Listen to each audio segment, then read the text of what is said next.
a darle el pase a nuestro siguiente ponente, quien nos acompaña desde Costa Rica. Con la ponencia intitulada Contratos de Seguros, Derechos Humanos y Consumidores, nos acompaña el magistral Moris Molina Acevedo, quien es un destacado abogado litigante, árbitro, profesor universitario que imparte clases en diversos programas de especialización, como, por ejemplo, el posgrado de Derecho de Seguros de la Universidad de Buenos Aires.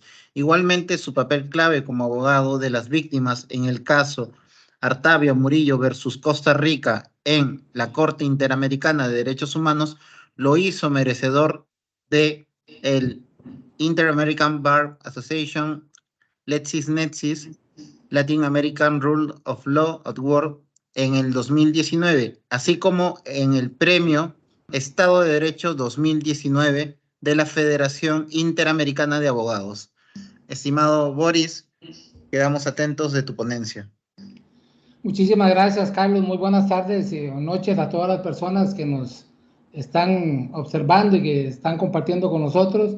Lo primero, felicitarlos a ustedes de verdad porque han hecho una labor titánica para conjuntar a los fiebres del derecho de seguro, le decimos aquí en Costa Rica, ¿verdad? Y me parece que eso está excelente. Mire que ya teníamos a mi querido Marcio ahí y a Tomás. Y quiero empezar entonces con la polémica, que a mí me encanta. Entonces vamos a decir que la pregunta que le hizo Marcio a Tomás desde la perspectiva de la ponencia que vamos a presentar hoy, la respuesta es un contundente: no se puede aplicar el infraseguro, porque en este caso, si el asegurado no tiene un conocimiento absoluto de qué es lo que está tomando y que él puede tomar el seguro por menos o por más, si nadie le explicó cómo funcionaba el infraseguro, se está violando el principio y el derecho de asesorar, de informar y sobre todo de advertir, que es un derecho de carácter constitucional y es un derecho de carácter convencional. Cuando digo constitucional, lo digo a partir de, en América Latina tenemos 26 países que están incorporados al sistema interamericano de derechos humanos, de los cuales 18 directamente tienen incorporados a su constitución el derecho del consumidor como un derecho de rango constitucional. Pero a partir de la resolución del caso Vera Rojas contra Chile en el 2021, la Corte Interamericana establece ya con rango convencional también al derecho de consumo. Y eso es lo que vamos a analizar, digamos, en esta ponencia. Básicamente los invito a que puedan profundizar un poquito más en el tema en un artículo que nos acaban de publicar en Argentina, en La Ley, que me parece que Carlos ya lo había publicado en la página del centro, pero si no, se los hacemos llegar a los participantes también, porque evidentemente en el tiempo que tenemos dispuesto para la ponencia no nos va a alcanzar a hablar, digamos, de todos los detalles que podríamos ver ahí. Pero básicamente lo que queremos que de esta ponencia quede es que el derecho de consumo y especialmente el consumo de seguros ya lo podemos establecer con un rango convencional, con un rango constitucional. Y si nosotros nos vamos al análisis de la jerarquía de las normas, aquella famosa, el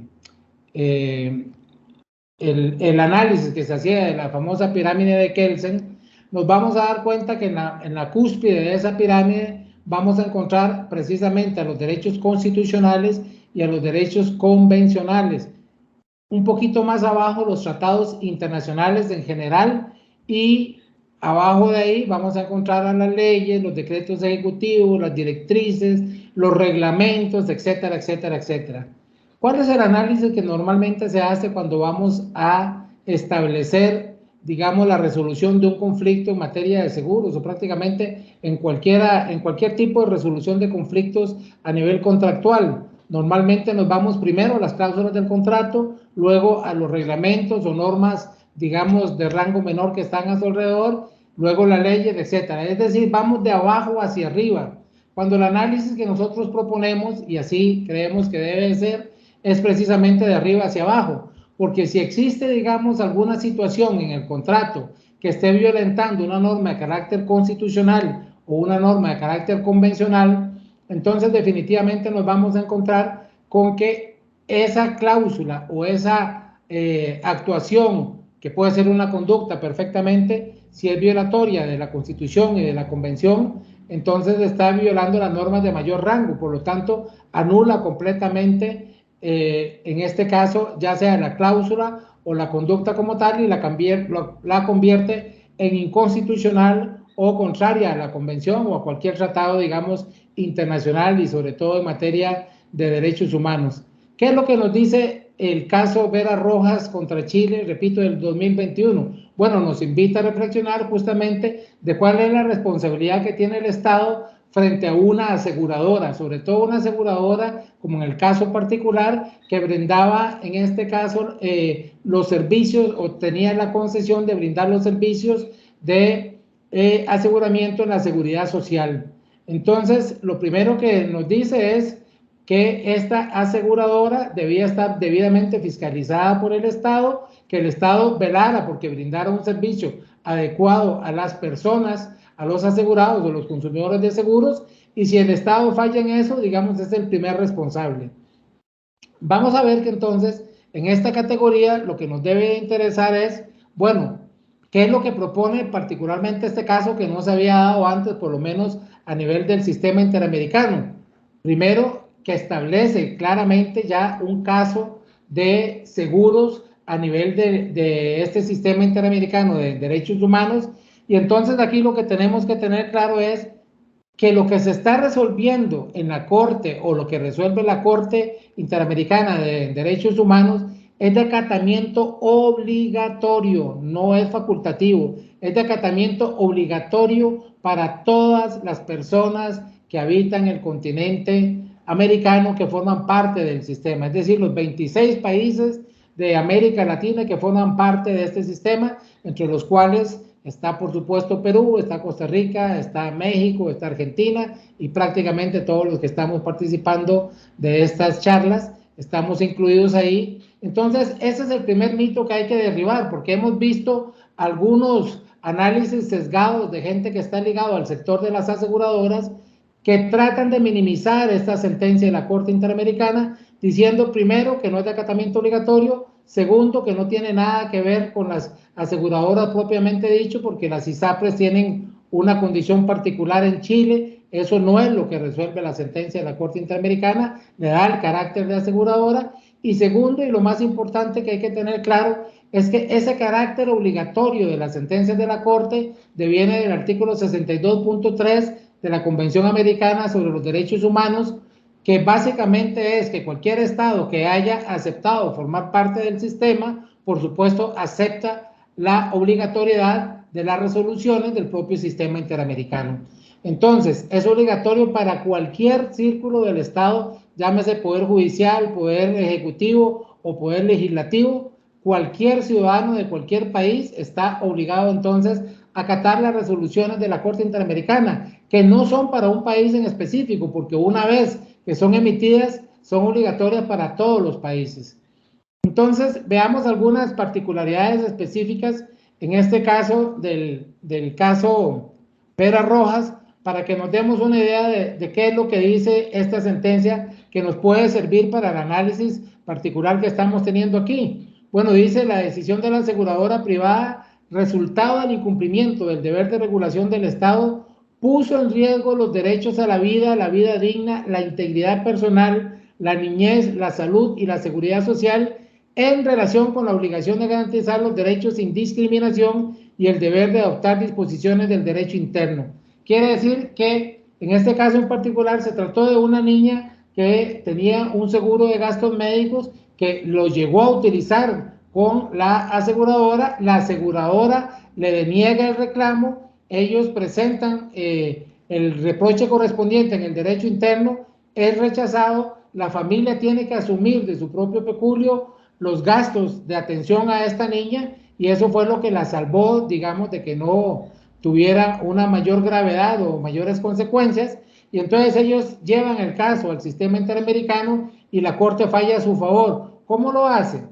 Determina que entonces estos derechos del consumidor de seguros se pueden ligar con otros derechos que ya están consagrados, no solo en la Convención Americana, sino, por ejemplo, en el Protocolo de San Salvador, que es, digamos, un adicional a la Convención Americana de Derechos Humanos, y se incorporan estos DESCA, que se llaman Derechos Económicos, Sociales y Culturales, ¿verdad? A través del artículo 26 de la Convención Americana de Derechos Humanos, y entonces podemos ligar lo que tiene que ver con los derechos propiamente, por ejemplo, de información, de advertencia, de asesoramiento, con el derecho a la vida, el derecho a la vida digna, a la integridad, a la salud, en este caso en particular, y a la seguridad social. Pero también lo podemos ver, por ejemplo, con cualquier otro tipo de derechos. Si nosotros nos vamos a la lectura de los artículos de la Convención Americana de Derechos Humanos, nos vamos a encontrar, por ejemplo, con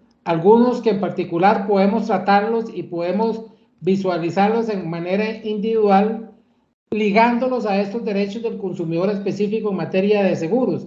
El primer artículo, por ejemplo, de la Convención Americana sobre Derechos Humanos y el Protocolo de San Salvador, en el primer caso dice la obligación de respetar los derechos y libertades sin discriminar, y en el segundo caso, en el protocolo, dice la obligación de adoptar medidas de protección en favor de la ciudadanía. Aquí podríamos establecer lo que se llama la simetría de las relaciones de consumo, es decir, cómo las aseguradoras en esa posición preponderante, que es la que tiene la especialización, que es la que conoce el sistema, que es la que pone las cláusulas y las que pone las condiciones para que se desarrolle el negocio de los seguros, es en este caso la que debe asumir el mayor riesgo. Por ejemplo, lo tenemos en el caso particular que estábamos analizando de la pregunta que le hizo Marcio a Tomás ahora. La aseguradora, como es la que conoce el negocio de los seguros, es la que conoce en primer lugar los términos que se usan. Normalmente un asegurado ni siquiera va a conocer lo que es la palabra infraseguro o no la va a poder interpretar. ¿Quién se la tiene que explicar? Por supuesto, el representante de la aseguradora. Si no se le explicó eso, quiere decir que se violentó el derecho de advertencia, no se le asesoró adecuadamente, no se le dio la información que necesitaba y se incurre en una violación de carácter constitucional y carácter convencional, amén de las normas específicas que se puedan encontrar en las diferentes leyes de protección al consumidor que vamos a tener en los diferentes países. Por ejemplo, el segundo artículo de la Convención Americana nos habla del deber de adoptar disposiciones del derecho interno. Por eso es que estas normas de carácter de protección al derecho del consumidor cada día se van incorporando más a las diferentes constituciones. Les decía que tenemos de 26, 18 constituciones de la región que ya lo tienen contemplado expresamente. Veamos algunas de ellas. En el caso particular, por ejemplo, de Argentina, en el artículo 42 de la Constitución, dice: los consumidores y usuarios de bienes y servicios tienen derecho en la relación de consumo a la protección de su salud, seguridad e intereses económicos, a una información adecuada y veraz, a la libertad de elección y a las condiciones de trato equitativo y digno. Vean que esta norma argentina es muy importante porque ya contempla dentro de la propia norma constitucional ese ligamen que hay entre el derecho de consumo y el derecho a la salud o a la seguridad o a los temas estrictamente económicos y, por supuesto, a la libertad de elección y a la libertad de información. En el caso de Brasil, la tierra de mi querido Marcio, dice el artículo 5, inciso 31, el Estado promoverá en la forma de ley la defensa del consumidor. Es muy escueta, digamos, la frase, pero por supuesto ya le da un rango constitucional del que vamos a sacar muchísimo provecho si lo ligamos al sistema interamericano y si lo ligamos, por supuesto, a todas las normas internas también del derecho constitucional que tienen que ver con estos otros derechos como la salud, la vida, la integridad, etcétera, etcétera. En Colombia, el artículo 78 dice: la ley regulará el control de la calidad de los bienes y servicios ofrecidos y prestados a la comunidad, así como la información que debe suministrarse al público en su comercialización. También lo liga a la salud, a la seguridad social y a todo el aprovisionamiento que se le tiene que dar a los consumidores. En el caso de Costa Rica, el artículo 46 dice: los consumidores y usuarios tienen el derecho a la protección a su salud, ambiente, seguridad e intereses económicos, a recibir la información adecuada y veraz, a la libertad de elección y a un trato equitativo. Lo mismo sucede en México en el artículo 28 y en Perú el artículo 65, que dice: el Estado defiende el interés de los consumidores y usuarios y para tal efecto garantiza el derecho a la información sobre los bienes y servicios que se encuentran a su disposición en el mercado. Esos son solo 5 ejemplos de los 16 que podemos tener, de los 18, perdón, que podemos tener de las 26 diferentes constituciones en el estado, en este caso, en los estados que conforman el sistema interamericano de derechos humanos. Y entonces, si hacemos el ejercicio en cada uno de los países, vamos a encontrar esta norma. Pero en aquellos países, los 8 países que no lo tienen incorporado en sus constituciones, no hay ningún problema, porque a partir de la resolución de este caso, Vera Rojas, ya lo tenemos con un rango superior, en este caso con un rango convencional, y por lo tanto es obligatorio su aplicación. ¿Por qué es obligatorio? Ahí vamos a entrar en otro de los campos que son importantísimos para la resolución de los conflictos específicos en materia de consumo de seguros, como es el control de constitucionalidad y el control de convencionalidad. Es decir, hay una obligación de todos los actores del derecho, de todos los partícipes de cualquier relación de consumo, para aplicar un adecuado análisis de constitucionalidad y de convencionalidad. Por ejemplo, dice esta sentencia de la Corte Interamericana en el caso de Vera Rojas versus Chile: el Estado es el principal garante de los derechos humanos de las personas, por lo que si se produce un acto violatorio de dichos derechos, es él quien debe resolver el asunto a nivel interno y, de ser el caso, reparar antes de tener que responder a instancias internacionales. En ese sentido, la jurisprudencia reciente ha reconocido que todas las autoridades, no dice que está excluido el Poder Ejecutivo, no dice que está excluido el Poder Legislativo, por supuesto que no excluye al Poder Judicial y no excluye a ningún interlocutor en la administración de la justicia que se pueda dar incluso a nivel privado. En ese sentido, dice, ha reconocido que todas las autoridades de un Estado parte de la Convención tienen la obligación, no es facultativo, de ejercer un control de convencionalidad de forma tal que la interpretación y aplicación del derecho nacional sea consistente con las obligaciones internacionales del Estado en materia de derechos humanos. Nos vamos a encontrar frecuentemente con algunos actores e incluso jueces de algunos estados que dicen que este análisis tiene que hacerse posterior a la relación que existe entre las partes, como que si en este caso la autonomía de la voluntad pudiese estar por encima de un derecho constitucional o un derecho convencional. Ese es un análisis completamente equivocado. No se hace un adecuado test de proporcionalidad y racionalidad como lo ordena la propia Corte Interamericana, que es muy simple, está basado en lo que se conoce como la teoría evolutiva y finalista de interpretación de las normas jurídicas, que es una tesis que viene del Tribunal Europeo de Derechos Humanos, que fue debidamente desarrollado también por la Corte Interamericana, y cada uno de estos países lo ha ido haciendo a su manera, comprendiendo esto como un avance progresivo del derecho, como un derecho a la progresividad que deben de tener los diferentes países. Cuando se interpreta una norma, tiene que interpretarse no solo de acuerdo con la literalidad de la norma. Por ejemplo, cuando veíamos ahora el caso particular, y perdón mi querido Tomás si todavía está conectado con la consulta que hacía Marcio, ¿verdad? Entonces la respuesta era de carácter literal, en el sentido de que se aferraba a lo que decía la póliza. Eso en el derecho de consumo, a partir de la protección que tiene a nivel convencional y constitucional, no podríamos decir que es una respuesta conforme a derecho, porque sería una respuesta que premia la literalidad por encima de la ratio de esa norma que se esté analizando. Es decir, premia en este caso una literalidad por encima de un derecho convencional o de un derecho constitucional. No podría entonces las cláusulas del propio contrato de seguros violar o violentar de ninguna manera una norma de carácter constitucional, y esa violación la vemos constantemente precisamente en los derechos más evidentes del consumidor, que son la información, la asesoría y la advertencia que se debe de hacer en este caso.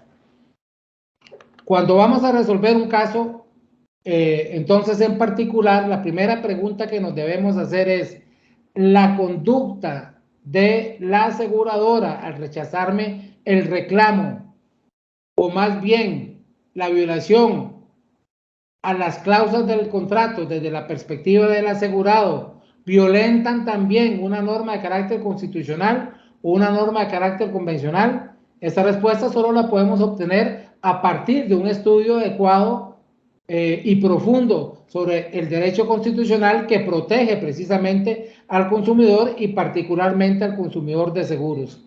Me parece que si nosotros hacemos entonces ese análisis a la inversa de lo que normalmente nos encontramos, porque normalmente, ¿qué es lo que vamos a descubrir cuando se está resolviendo un caso? Primero le dicen a usted, no, esa conducta del asegurado violentó la cláusula 35 del contrato, de las condiciones generales del contrato, pero además el artículo 42 del reglamento tal, o el artículo 13 de la ley del contrato de seguros, o tal de la ley de protección al consumidor.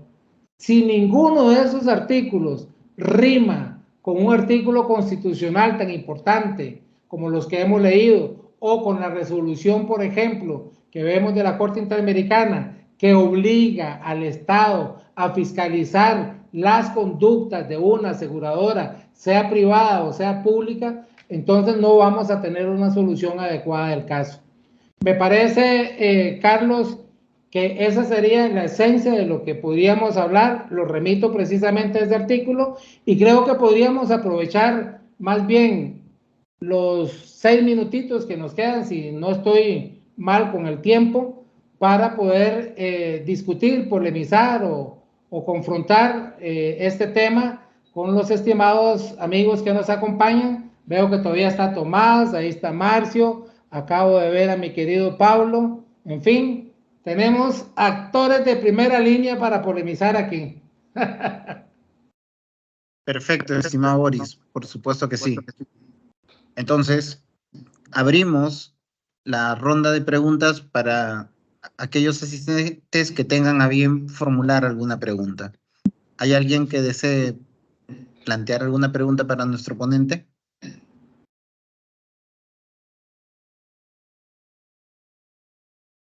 ¿Qué tal, Boris? Qué bueno verte. Tomás, un gran abrazo.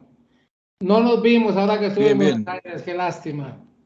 No, y ahora estoy en México, estoy saliendo para el aeropuerto, por eso estaba saliendo un poco apurado, pero me quedé a escucharte. Y nada, a ver, coincido con lo que tú dices, digamos, ¿no? Y justamente por eso lo que nosotros decimos es que primero, para todo lo que tú dices, habría que tener muchísima más información del caso, digamos, ¿no? Obviamente no es lo mismo si es un riesgo corporativo y con todo el conocimiento y por ahí más paridad de partes, si es un experto que compra seguros, que es una casa de familia, etcétera. Y justamente que por eso nosotros lo que tratamos de hacer es mucha difusión para que estos problemas se solucionen al momento de hacer la póliza, no al momento del siniestro, digamos, ¿no? Sabemos que algún caso se tiene que complicar porque si no los abogados no sé de qué vivirían, pero si los podemos solucionar los ingenieros al principio, mucho mejor y tratamos de no llevar esa discusión. Estas discusiones más teóricas se las dejamos a ustedes. Nosotros queremos que salgan las pólizas bien y que seamos todos felices al momento de los siniestros pagando todo lo que hay que pagar. Totalmente de acuerdo, Tomás. Y muchísimas gracias por el trabajito que nos proporcionan a Pablo y a mí y a otros compañeros como Julián. Así que bueno, me despido de todos porque estaba realmente saliendo hacia el aeropuerto, ya escuchándolo Un abrazo, por un buen oído viaje. y luego nos vemos. Saludos. Saludos, Tomás, muchas gracias. Pues abre la pregunta también Marcio Malfatti desde Brasil. Adelante, Marcio, te escuchamos. Pero quiero verle la Gracias. cara, Marcio, ¿qué pasa, mi querido hermano? No Mi te veo. querido Boris, yo no puedo abrir la cámara. Estoy en casa, son 9 de la noche en Brasil. Los chicos están en la sala, yo estoy en ropas mínimas. No es nada bueno abrir la cámara. Por respeto a todos, dignidad humana, todo esto que habló ahorita, yo voy a sacar todo si abro la cámara. No, yo quería decir, Carlos, querido, que tú es testemunha que este tema, Boris, vos, Pablo, yo y mismo Tomás, discutimos en nuestra posgraduación en UBA, ¿no? Entonces, esto no fue armado entre Boris y yo para pelear. Boris es que es un experto y agarró el tema para hacer un montón de formas.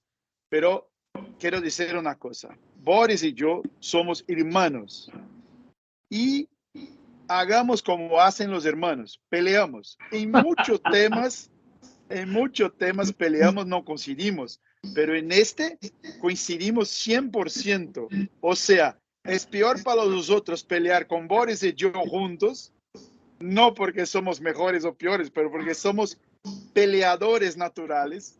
En este tema estoy absolutamente de acuerdo con Boris y te felicito, Boris, porque escucharte es siempre un gustazo. Parabéns por tu presentación.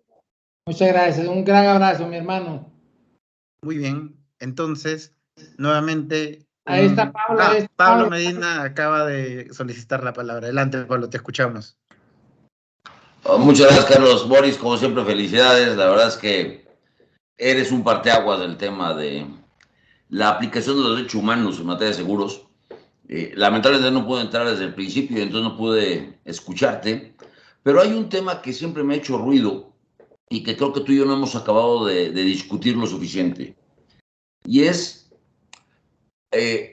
tú que has estado de la mano más últimamente con el loco de Waldo Sobrino y sus nuevas ideas de neurociencias, ¿en dónde encuentras el cruce entre este respeto a los derechos humanos y estas locuras nuevas que están planteando Fernando, China y Waldo? Y hago la pregunta porque me parece que si presionamos a tal grado al sector asegurador, se van a convertir en conventos o en afianzadoras o en bancos.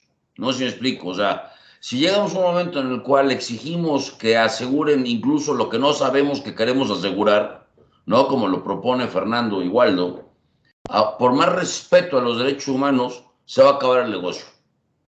Entonces, ¿cómo podrías tú plantear un cruce en el camino en donde efectivamente se abrieran la defensa a la parte débil, que somos nosotros? Por más estudiosos que seamos, no somos los expertos que son las aseguradoras, y que no se acabe el negocio del seguro. Totalmente claro, Pablo. Fíjate que ahora que tuvimos las jornadas de seguros aquí en Costa Rica, se planteaba eso. Yo decía algo que siempre lo he dicho, en el caso particular, el asegurado no puede subsistir sin la aseguradora. Nadie le va a trasladar el riesgo. La aseguradora no va a subsistir sin los asegurados. Ese justo medio que tú dices que hay que buscar, tenemos que encontrarlo justamente haciendo esos test de proporcionalidad y racionalidad. Yo siempre digo que yo soy el primer filtro en el caso que me llega. Primero, trato de que precisamente cuando llega alguien que yo veo, aquí le decimos un vivazo, Pablo, no sé cómo le dicen allá, a los vivillos, a las personas que quieren aprovecharse del sistema y piensan... Pasados de lanza. Claro, y piensan que el primer tonto es uno, ¿verdad? Entonces vienen con un caso que evidentemente uno sabe que detrás de eso hay algo indebido o hay algo como que es un cuento. Mi mamá siempre decía, es un cuento que un chiquito de 5 años no se lo creería, ¿verdad? Entonces yo pienso que por ahí podemos andar. Todo el tema de las neurociencias y todo, que muy bien habla China y habla Waldo, a mí me parece que se tiene que aplicar precisamente a aquellos casos en que estemos plenamente convencidos, primero nosotros como litigantes, de que efectivamente esa persona fue vulnerada por el sistema y que fue una víctima de la aseguradora, porque de lo contrario estaríamos siendo parte de lo que no tiene que pasar, que es acuerpar, digamos, una acción que es indebida y que daña definitivamente la industria de la que todos vivimos, unos de un lado y otros de otro, que como tú bien lo sabes, Pablo, porque has estado en los dos mundos, cuando nos toca estar del lado de las aseguradoras, yo siempre les digo, ahora estamos trabajando mucho el tema del fraude, porque por lo menos en Costa Rica las aseguradoras les da mucho miedo establecer las denuncias penales contra los asegurados fraudulentos. En otros países he sentido, en el tuyo, por ejemplo, particularmente hemos hecho algún trabajo en ese sentido. Cuando trabajamos con las aseguradoras es precisamente para decirle, mire, a ese tipo que lo quiere defraudar, denunciémoslo y mandémoslo a la cárcel, porque es donde merece estar. Nos quiere perjudicar verdaderamente a todos con una actitud ilícita irreprochable desde el punto de vista moral, por supuesto. Yo nada más quisiera agregar a lo que estás señalando, que lamentablemente estás considerando que todos los participantes, y me refiero a los abogados, inclusive los asegurados, ¿no? Somos gente decente y ética, y la realidad es que no es así.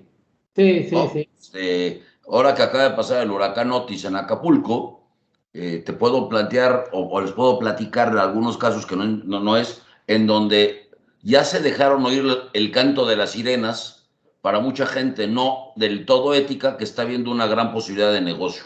En lugar de hacer un resarcimiento de los daños, ya están viendo cómo mejorar lo que tenían. Pero en fin, esa será materia de otro evento que espero que nos convoques pronto, mi querido Boris. Un gran abrazo, Pablo. Que Dios Igualmente. Y muchas gracias, Carlos, por la oportunidad. Veo que ya está la doctora Alicia Martín. Muchísimas gracias. Un gran abrazo para todos los participantes también.